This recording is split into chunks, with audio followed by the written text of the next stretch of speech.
And shalom all. Welcome to Cover with Jeremy Pyers. Shalom, shalom, everybody in the chat.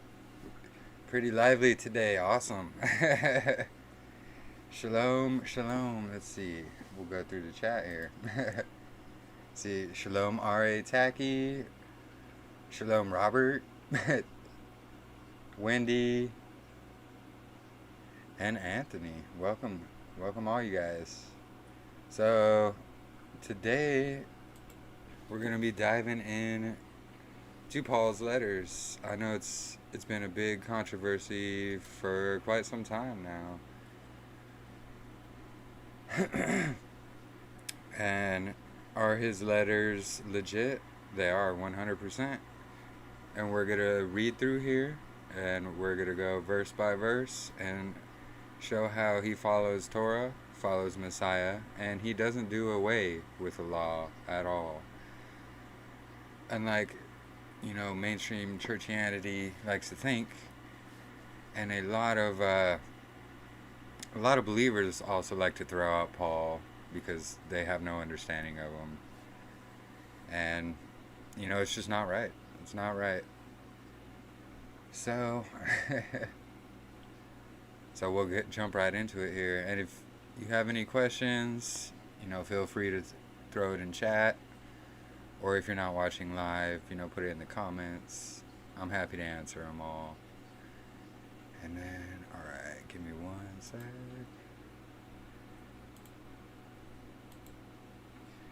Alright. So, we're going to be reading from the scriptures, the ISR 1998.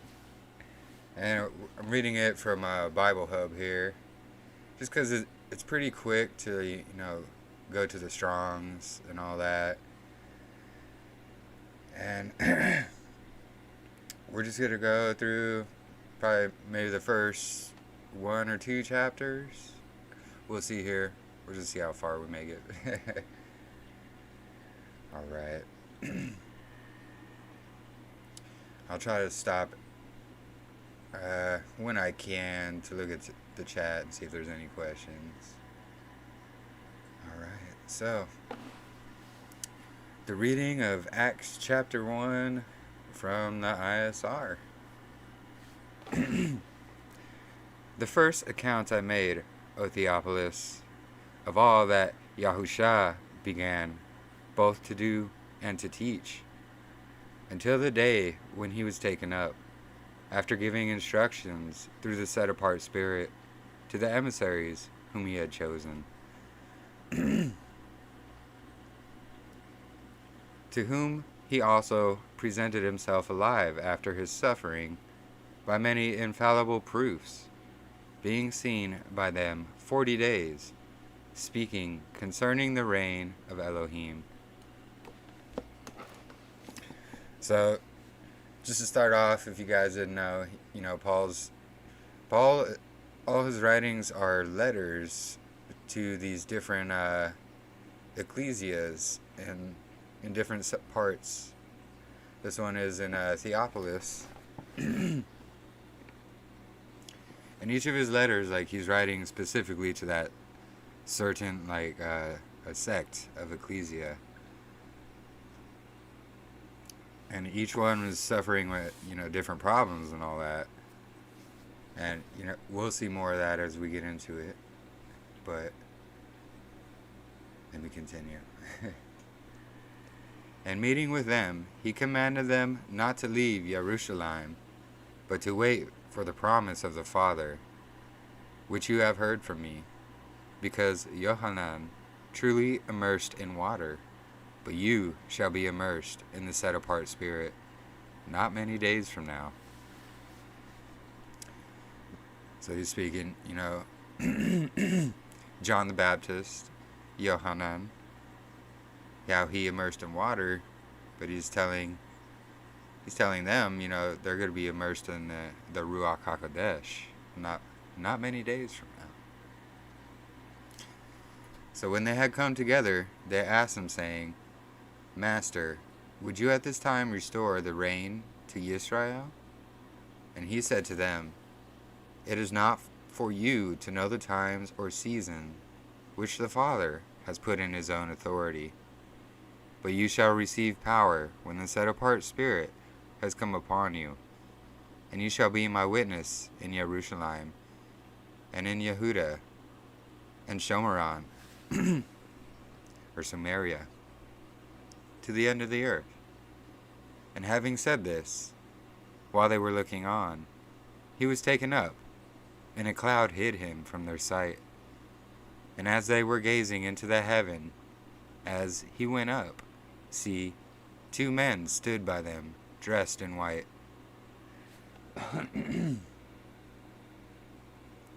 who also said, Men of Galilee, why do you stand looking up into the heaven? This same Yahusha, who is taken up from you into the heaven, shall come in the same way as you saw him go into the heaven. They went back to Jerusalem from the Mount of Olives, which is near Jerusalem, a Sabbath day journey. So, just kind of an interesting note, a Sabbath day journey. What it's referring to is a really short distance to travel, because, the Pharisees and Sadducees and all that, they said you can travel only a certain distance on Sabbath. So, Sabbath day journey, that's what that's meaning. Just like a small journey. Small trip, not very long.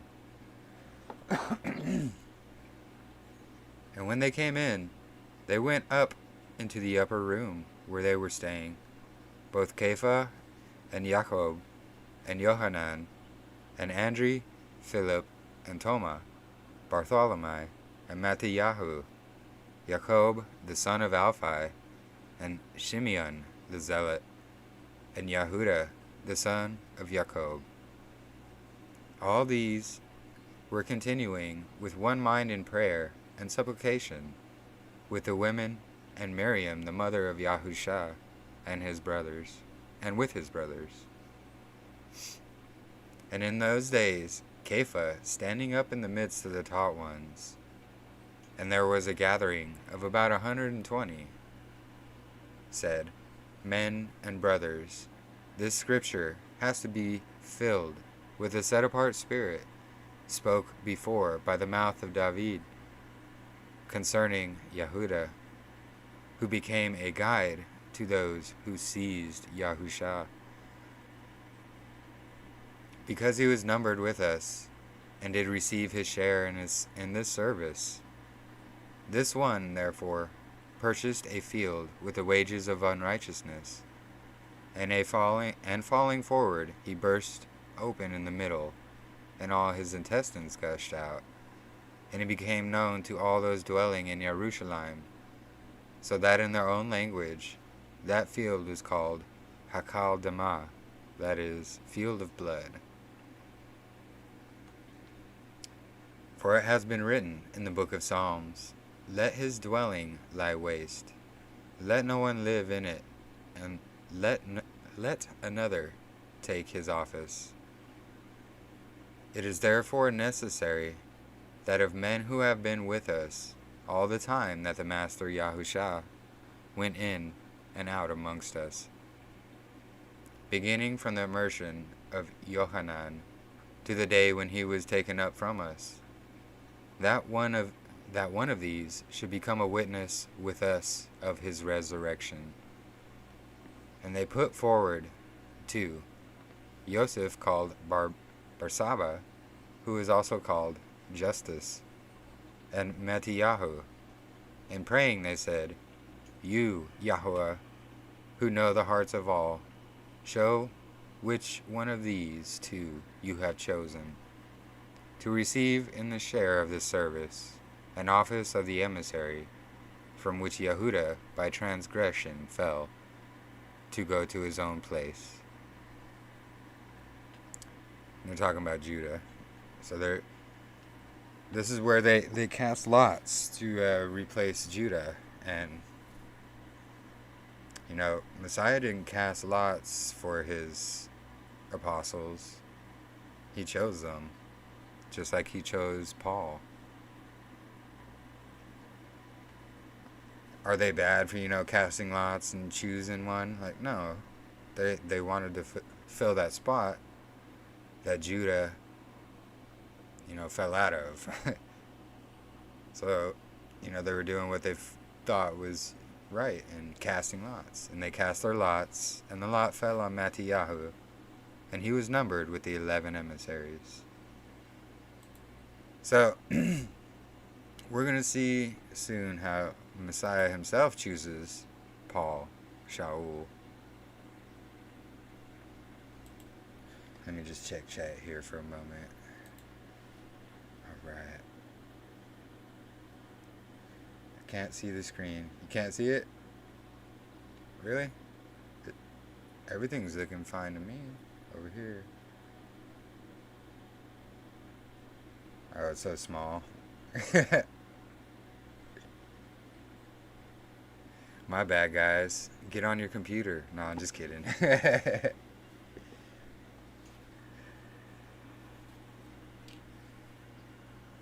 It's small, but I have good eyeballs. I'll try and adjust it next live stream to make the text a little bit bigger. My bad. Luke may have actually written it physically, but it's Paul's words. I'm not exactly sure about Luke being the scribe, though. I've heard that before. Oh, you're talking about how Luke may have written it? Yeah, I'm reading from the scriptures as well. The Scriptures, 1998.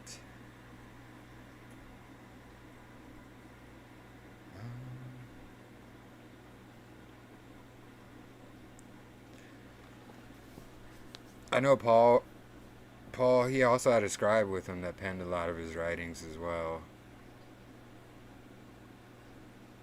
I'm pretty sure, even though it might have been penned by different scribes, I'm pretty sure it's just from, just watching his scribe, just watching what he's doing, writing it down,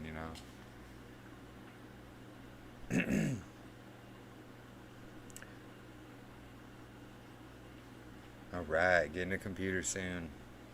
Yeah, I use my 70-inch TV for my monitor. So, I mean, it's definitely a difference from a tiny phone. So, I mean, I can read it perfectly clear on here, but I'll try and I'll fix it next time, and I'll try and make the text a little bit bigger.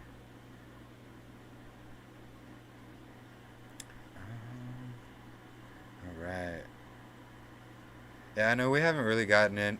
It's just the start of Acts, so it's really not anything too deep right now. So there's probably not going to be a lot of questions or anything. I mean, it's pretty simple stuff right now. But once we start getting deep. Alright, let's see. Here, let me see if I can try and fix it real quick for you guys. I'll just have to, no, that's not what I want.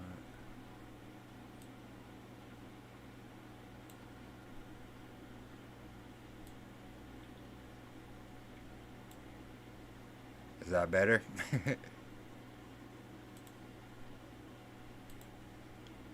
Let's see. Hold on one sec. Hopefully that's a little bit better.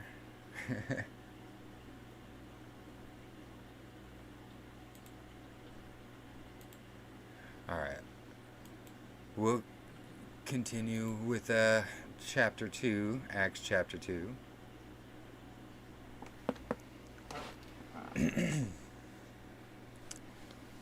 And when the day of the festival of weeks had come, which is coming up soon, they were all, excuse me, they were all with one mind in one place. And suddenly there came a sound from the heaven, as a rushing of mighty wind, and it filled all the house where they were sitting. And there appeared to them divided tongues, as of fire, and settled on each one of them. And they were all filled with the set-apart Spirit, and began to speak with other tongues, as the Spirit gave them to speak. Now in Jerusalem there were dwelling Yehudim, dedicated men from every nation under the heaven. And when this sound came to be, the crowd came together and were confused, because everyone heard them speak in his own language. So this is what speaking in tongues is. It's if there's a large crowd, a bunch of, especially back in the day, there was like many different nations that would just gather in one area. So there would be many different languages. So speaking in tongues, they were able to speak, and each person heard in their own language. That's what speaking in tongues is. It's not no kundalini spirit, chanting, falling on the ground, shaking, and this and that. No, that's a satanic spirit.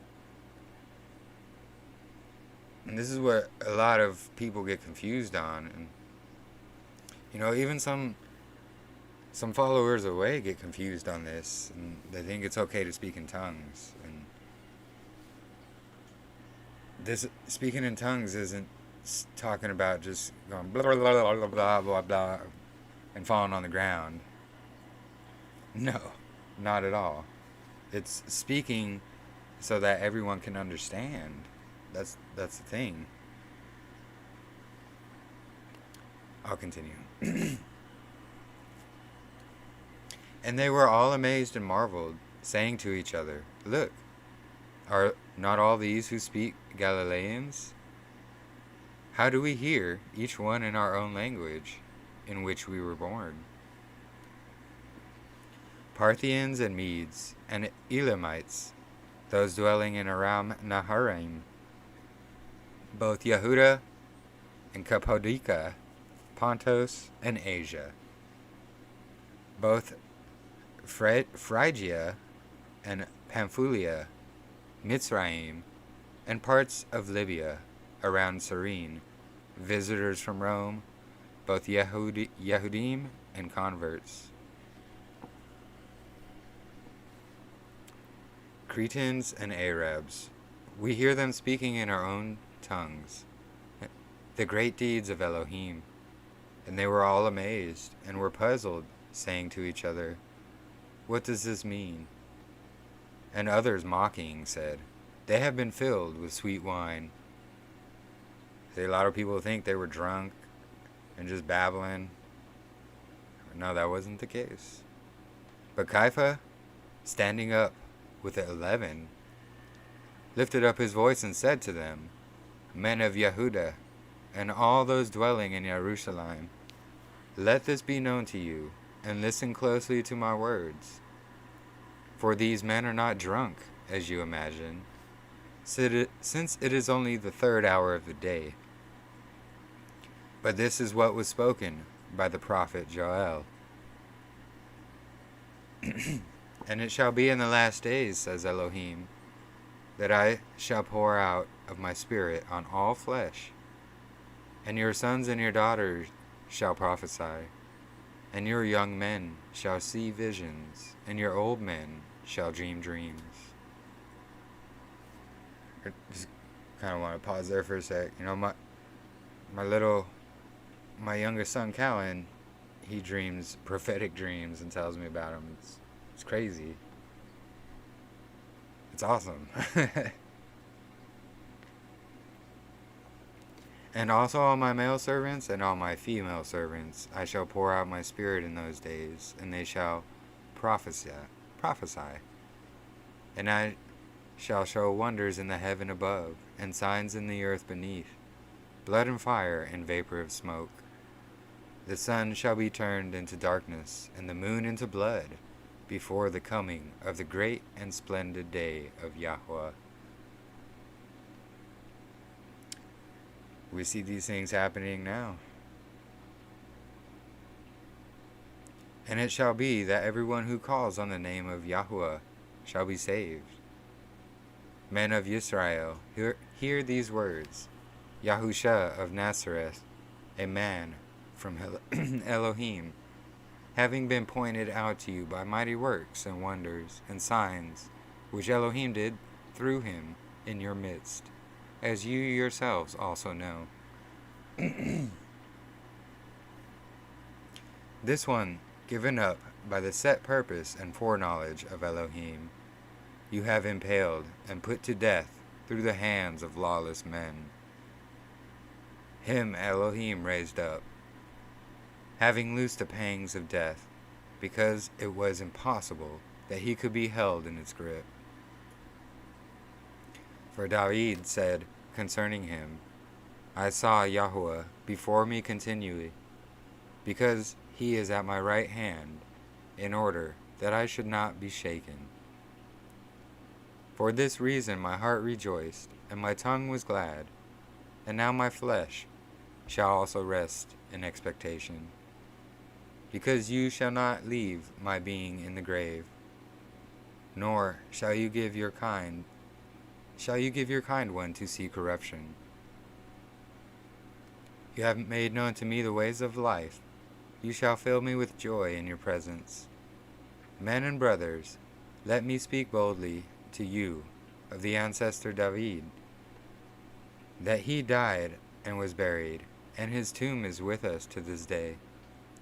Being a prophet then, and acknowledging that Elohim had sworn with an oath to him of the fruit of his loins according to the flesh, to raise up the Messiah to sit on his throne. Foreseeing this, he spoke concerning the resurrection of Messiah, that his being was neither left in the grave, nor did his flesh see corruption.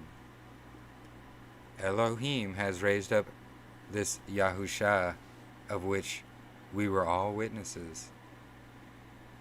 Therefore, having been exalted to the right hand of Elohim, and having received from the Father the promise of the set-apart Spirit, he poured out this which you now see and hear.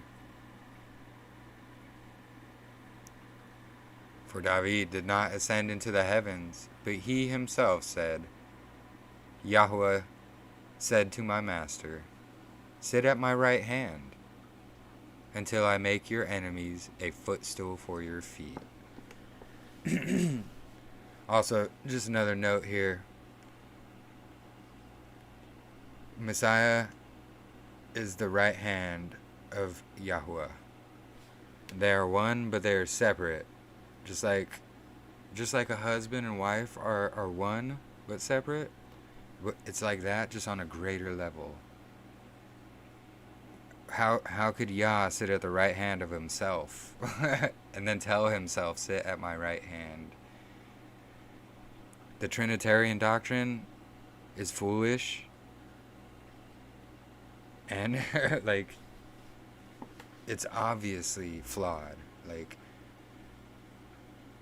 Yah doesn't pray to himself. He doesn't talk to him about himself in a third person. He doesn't call himself, this is me, my blessed son. Like, it's just, anyway, that's a whole nother subject.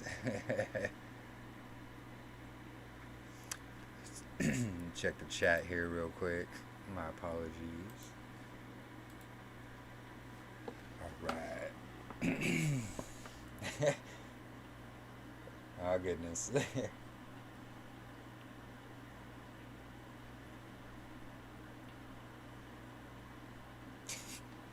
That's what she said.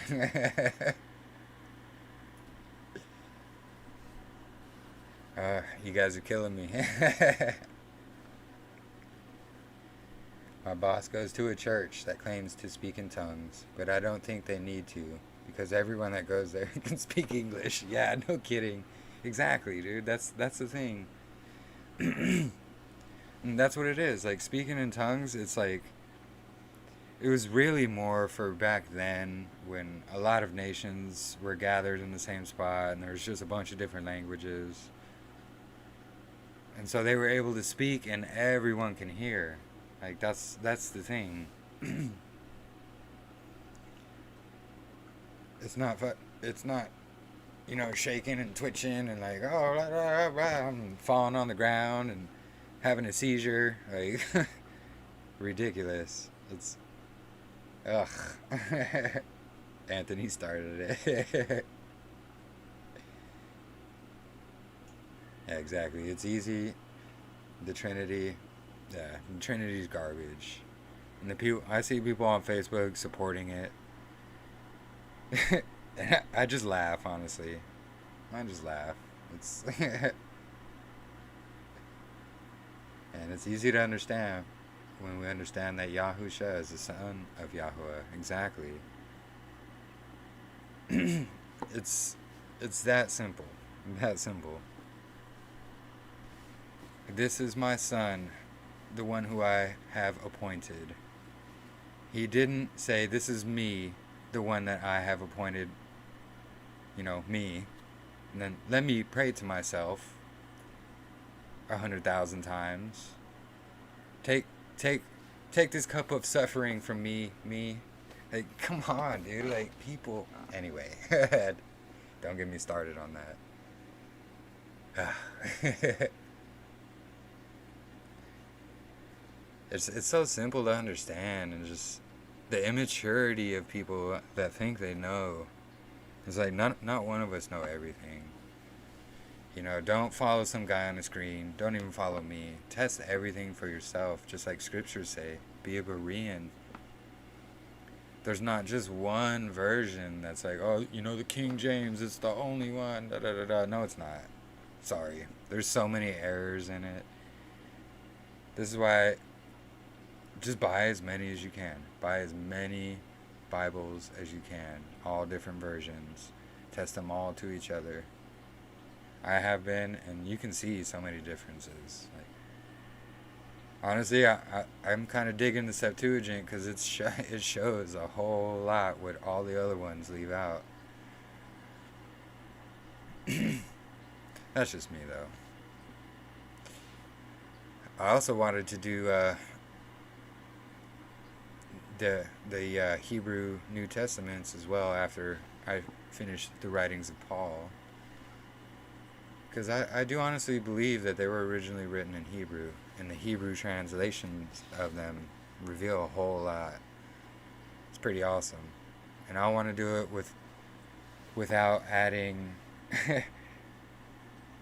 Targum versions and Jasher verses and this and that.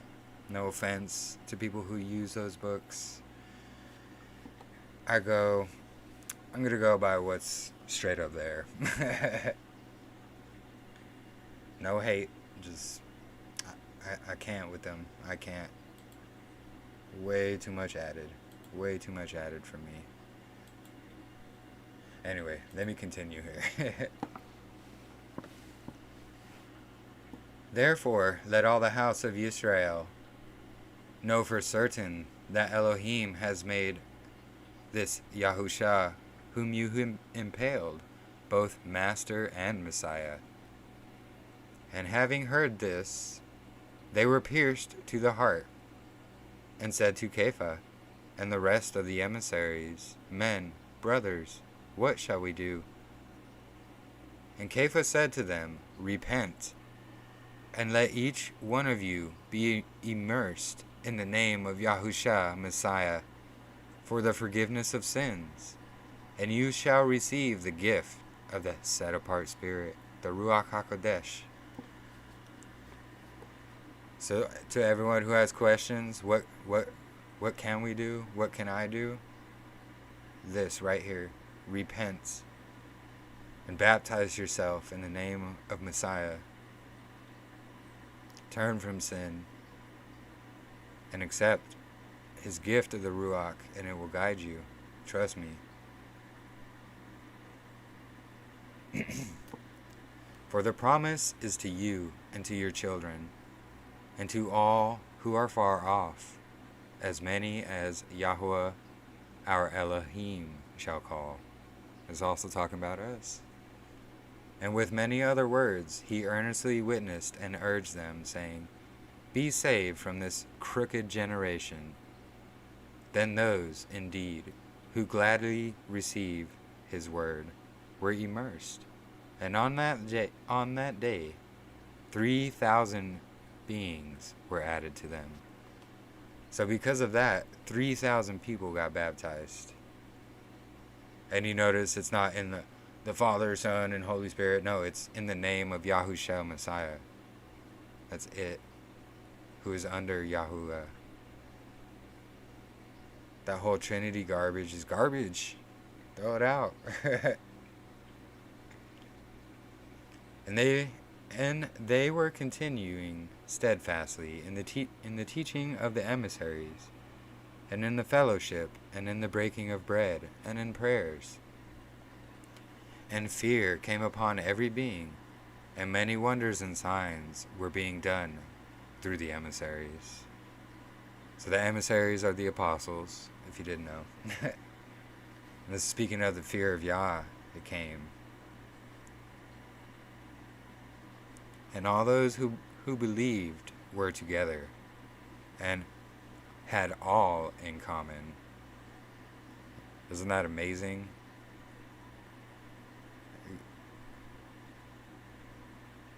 And sold their possessions and property and divided them among all, as anyone might have need. And day by day, continuing with one mind in the set-apart place, and breaking bread, from house to house, they ate their food with gladness and simplicity of heart, praising Elohim and having favor with all the people. And the Master added to the assembly those who were being saved day by day. All right. Awesome.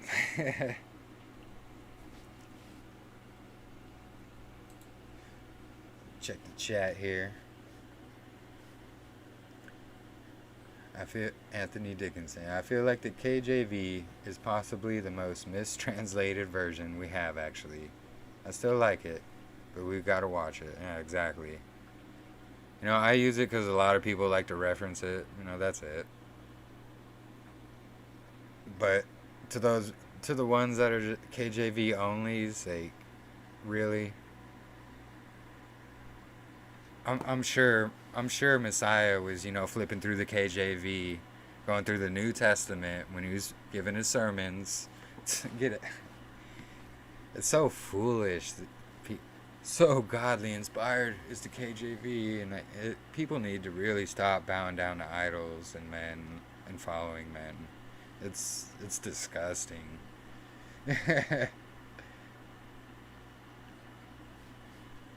Personally, I really like the book of Jasher.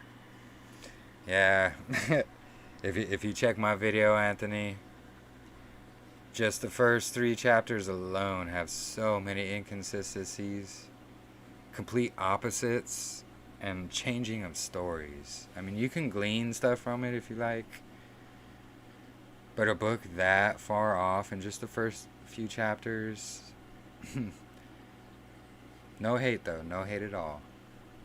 By the way, I'm not done testing the book of Jasher. I'm going to do the next couple chapters that show Enoch and how it changed the story of Enoch from even the book of Enoch. But I haven't researched Jasher yet, like Enoch, so I have no opinion. That's good.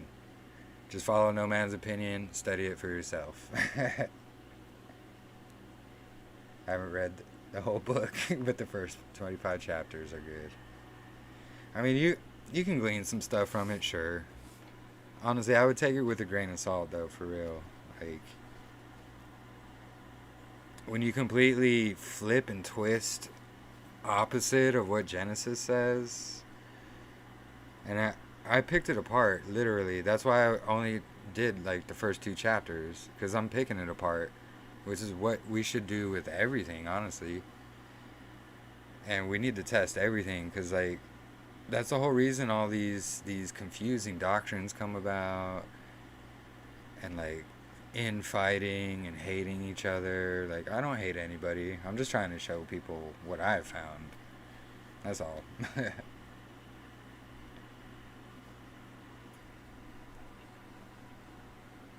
I've read it, but as far as research, not yet. Research it out. I haven't. You can check on my channel. It's somewhere on my video list. It's testing the Book of Jasher. I'm reading alongside Genesis, but lately I haven't been able to study it like I was before. And these times are stressful and hectic, brother. I hear ya. I'm ordering a shofar next week, getting ready to go to DC. Awesome. I got my shofar right here, actually. Hold on. Sorry. I mean, it's not the biggest, but I like it. I'm actually going to order a new one and give this one to Callan. I'm going to get a better one. Some people like ram's horns. I like these guys. They produce a better sound, in my opinion.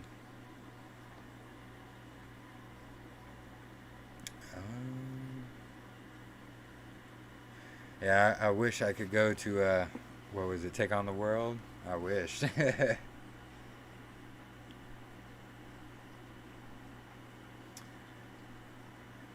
I've honestly been thinking about, selling all my stuff and getting an RV and just going and spreading his word like what Austin does, but do flat smacking with scriptures.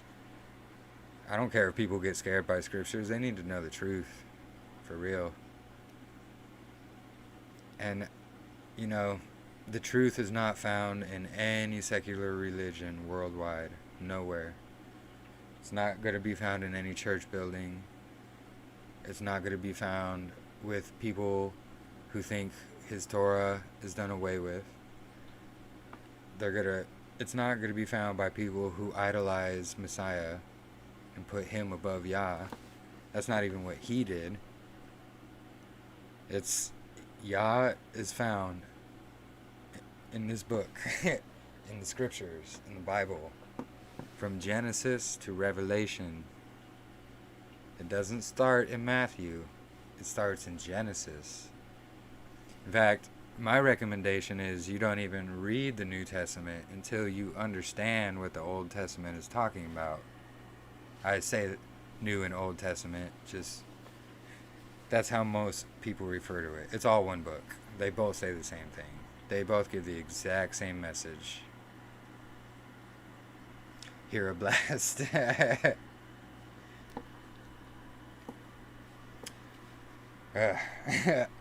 I'm inside and my kids are in the other room. I'll do it though.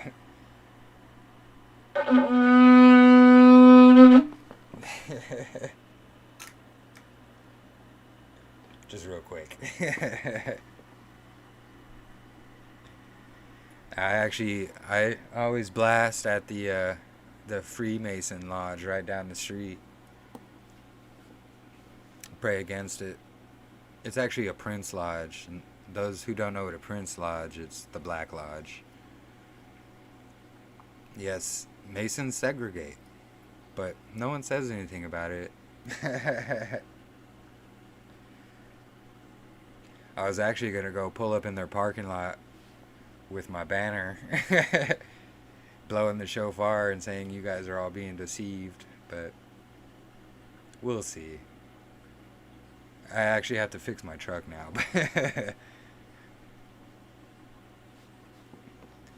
But yeah, because I got flagpoles for my truck.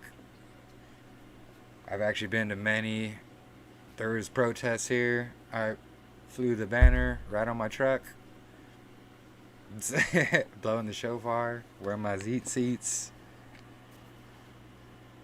Anyways.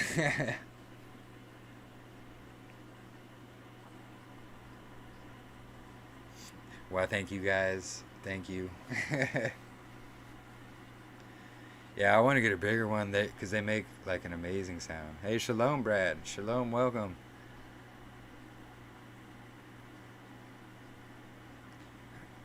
I want to make a little video of me actually blowing it outside, not inside. Not when it's late at night. Well, it's not really late. It's only 7:30 here, but it's probably late for people in other states. Anyways,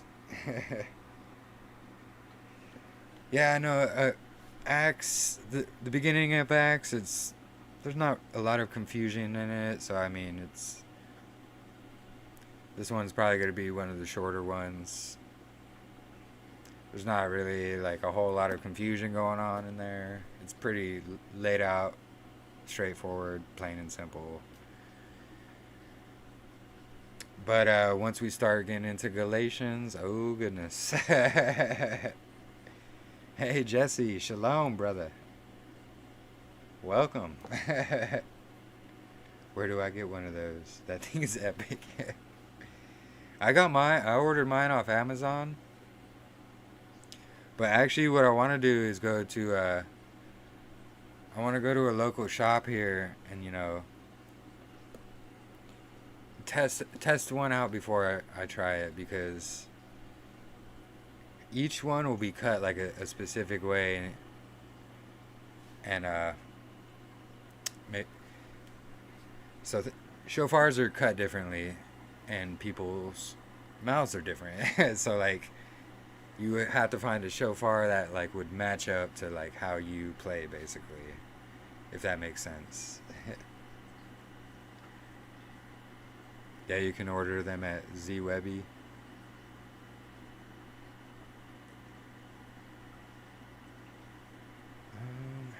Yeah, awesome. It's awesome to have so many people in chat. It took about a year, but awesome. All right. Don't see any more questions or comments or anything. Yeah, it makes sense. Yeah, I actually learned that from a brother. It was after I bought this one. But go to a local shop and test them out. I posted that on Facebook, and I got tripped on by someone. And they were like, "Oh, aren't you afraid of getting sick?" And da da da. I was like, "Look, somebody who's gonna go buy a shofar obviously has faith in Yah. I have faith in Yah. I'm not worried about germs and cooties. Like that's what started this whole scamdemic." Yeah, you are late, brother. My apology. Or yeah, sorry. I started about 6:45. Well, 44 minutes ago. 45 minutes ago. But you can always rewind and watch it. I keep all my videos up always. As long as the algorithms let me, they will always be up. And as soon as, Lighthouse launches, I'm going to be moving all my content over there as well. Uncensored, freedom of speech, can say what I want. I got a lot to say about some Zionists and this mark that they're pushing. But anyway. Hey, welcome anyway though, Brad. Better late than never.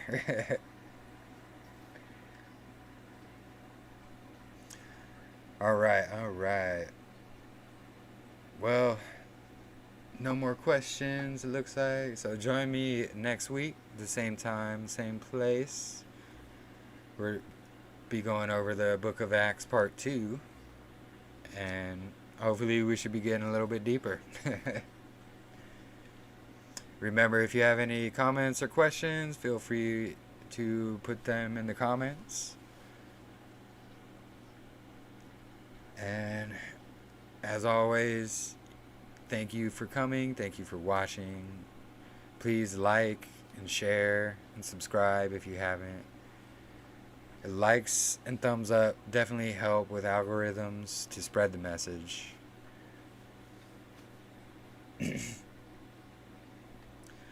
Alright. And that'll do it for this evening, Mishpaha. I will see you all next week. Have a blessed evening. Have a blessed week. And Shalom Havarim.